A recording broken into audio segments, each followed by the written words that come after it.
Jurassic వరల్డ్లో భాగంగా వచ్చిన జురాసిక్ వరల్డ్ రీబర్త్ సినిమా ఇండియాలో భారీగా వసూళ్లను సాధిస్తుంది. హాలీవుడ్లో ప్రముఖ నిర్మాణ సంస్థలు యూనివర్సల్ పిక్చర్స్, అంబ్లిన్ ఎంటర్టైన్మెంట్ బ్యానర్లపై ఫ్రాంక్ మార్షల్, ప్యాట్రిన్ క్రైటరీ నిర్మాతలుగా గ్యారెత్ ఎడ్వర్డ్స్ దర్శకత్వంలో రూపొందిన చిత్రం జురాసిక్ వరల్డ్ రీబర్త్. ఈ మూవీ వివరాలు ఒకసారి చూసుకున్నట్టయితే నటీనటులు, సాంకేతిక నిపుణుల రెమ్యునరేషన్తో పాటు ప్రమోషన్ ఖర్చులు అన్నీ కలుపుకొని ఈ చిత్రాన్ని $180 మిలియన్ అంటే ఇండియన్ కరెన్సీలో 1550 కోట్ల రూపాయల బడ్జెట్తో నిర్మించారు. ఇక ఈ మూవీని 80కి పైగా దేశాల్లో రిలీజ్ చేశారు.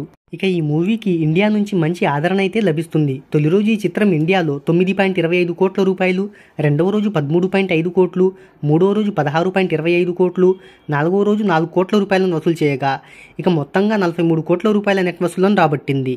ఇక ఈ మూవీ ఇండియాలో ఇంగ్లీష్ వెర్షన్కి గాను 21 కోట్లు, తమిళంలో 5.5 కోట్లు, హిందీలో 16 కోట్ల రూపాయలు, తెలుగులో 2 కోట్ల రూపాయలను వసూలు చేసింది. ఇక అన్ని భాషల్లోనూ కలిపి 43.5 కోట్ల రూపాయల నెట్ను 50 కోట్లకు పైగా గ్రాస్ వసూలను రాబట్టింది. ఇక ఈ మూవీ ప్రపంచవ్యాప్త కలెక్షన్ల వివరాల్లోకి వెళ్తే నార్త్ అమెరికాలో $150 మిలియన్, ఓవర్సీస్లో $175 మిలియన్తో మొత్తంగా $325 మిలియన్ వసూలు చేసింది. అంటే ఇండియన్ కరెన్సీలో 2800 కోట్ల రూపాయలను వసూలు చేసింది. ఇక ఈ movie north America box office దగ్గర మంచిగా స్ట్రాంగ్గా కనబడుతుంది. ఇక యూకే, చైనా లాంటి ఇంటర్నేషనల్ మార్కెట్లో కూడా మంచి వసూలను అయితే రాబడుతుంది. ఇక ఈ మూవీ క్లోజింగ్ అయ్యే సమయానికి 500 కోట్ల మార్కును దాటుతుందని ట్రేడ్ వర్గాలు అంచనా వేస్తున్నాయి. మరి చూద్దాం ఈ మూవీ లాంగ్ రన్లో ఎంతవరకు వసూలను రాబడుతుందో.